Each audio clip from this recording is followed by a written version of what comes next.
were talking about Jay-Z, right? And some of his comments and, oh, white privilege, white privilege, right? White privilege. Well, I guess he would get an endorsement from the likes of Caitlin Clark on that, because if you didn't notice, she's Time Magazine's Athlete of the Year. Athlete of the Year. Now, I think she deserves that, but apparently she doesn't think so. At least she wants you to know that it's really because of all her black predecessors that she has this opportunity. That she says that she is a person of privilege. I'm telling you, like this language has just been absorbed. Thanks, Jay-Z. He's bringing out an ugly side of America that we wanted to believe was gone. This is him talking about Trump. And it's still here, and we still got to deal with it. And we have to have the conversation. We have to have tough conversation. We have to talk about the N-word, and we have to talk about why white men are so privileged in this country. Okay.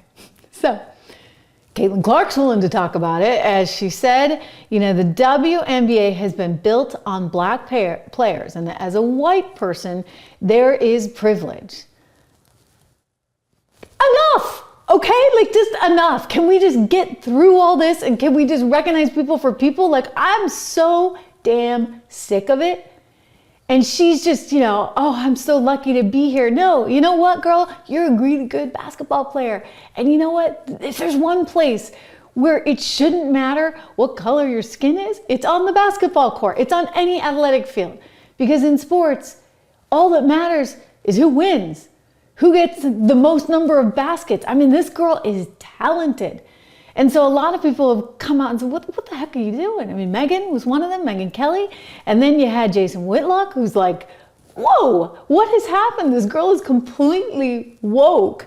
She seems to be so afraid. So she was asked about this in some event, you know, for Time, because she is the Athlete of the Year, and she doubled down. She went on to say, quote, I grew up a fan of this league from a very young age. My favorite player was Maya Moore. I know what this league is about, and like I said, it's only been around 25 plus years. And so she's trying to say that she has this white privilege, but it was the black community that built this. I'm just gonna say, can we just get beyond it and just recognize that athletes built it? Like, everybody is so trapped up in all this nonsense that you wind up in a society that's frankly less productive and less fair.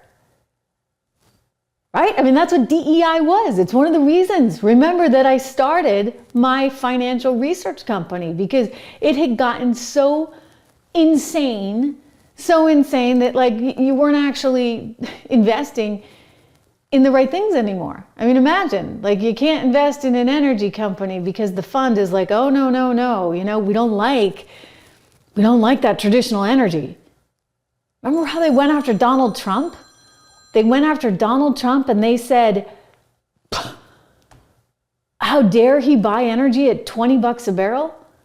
And then sure enough, Biden was doling it out, right? Because it wasn't like ESG.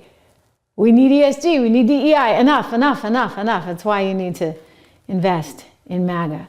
Seriously, I mean, this is crazy. You know, Scott Jennings, he does a good job over at CNN. He took this issue on as they tried to somehow, you know, back Caitlin Clark and, you know, this is white privilege, et cetera. He feels like I do about it. Enough already, okay? Why is she being bullied? Why is that wrong? Why is she being bullied for acknowledging something that's smart, truth, and factual? Well, a couple things. Number one, you know, whether you're an athlete or anyone else, if I hear you use the phrase "my truth," I immediately then discount everything else you say, because there isn't my truth or your truth. There's just the truth. And when you start using phrases like that, it tells me that That's not true. Your brain has been captured by something that I don't really respect. That's not true. Number two. That's not true. Number two. The attention the league got this year was amazing, and it was all because of her. She is an amazing player. The arenas were full when she played in them. The TV ratings were up when she was on television. That's undeniable. But, you know, the league still lost like $40 million this year. And it's never made money. And to me, when you're talking about having respecting people who built something. What did they build? A league that loses money every year? She has the capacity. What do you mean? to What did they possibly- build? What do you mean? What did they build? What kind of a business did they build? The reason why it's still up and still running, whether it's losing money or not, is because of these black women who are in this. Isn't it because And of the so, investors? no, Scott, stop it. You stop it it's now. not. It's not. I was in Dickie's arena. Who pays for it? I was in Dickie's arena. Let me just say. It says more about the people who are getting offended by it Yeah. than her. I think they're just disappointed that she appears to have been captured by the woke mob. You don't like the She's word. being And here's the disappointment. It's the white privilege. Hold on one Let him second. articulate this because I want to learn something. I feel a little bad for her because she's going to learn that it will never be enough. No matter how much of the phrasing, no matter how much of the groveling you do, it will never be enough for the people in that league that hate her guts. It Why will do never you satisfy. assume They hate her that guts. why do Yes, you they do. assume They that do she not. is I'm kind of thinking they hate Scott too. Like, Scott, I think they hate your guts over there on CNN. It's like 7 people all against Scott Jennings, who's becoming kind of a superstar. Not that anybody watches that show.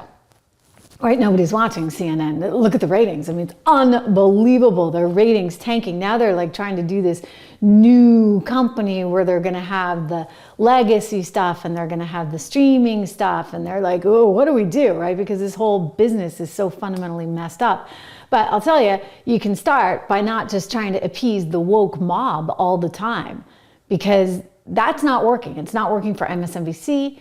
It's not working for the country, and it's not working for MSNBC, ABC, CNN, any of them, right? Like, let's just get real. Let's get real.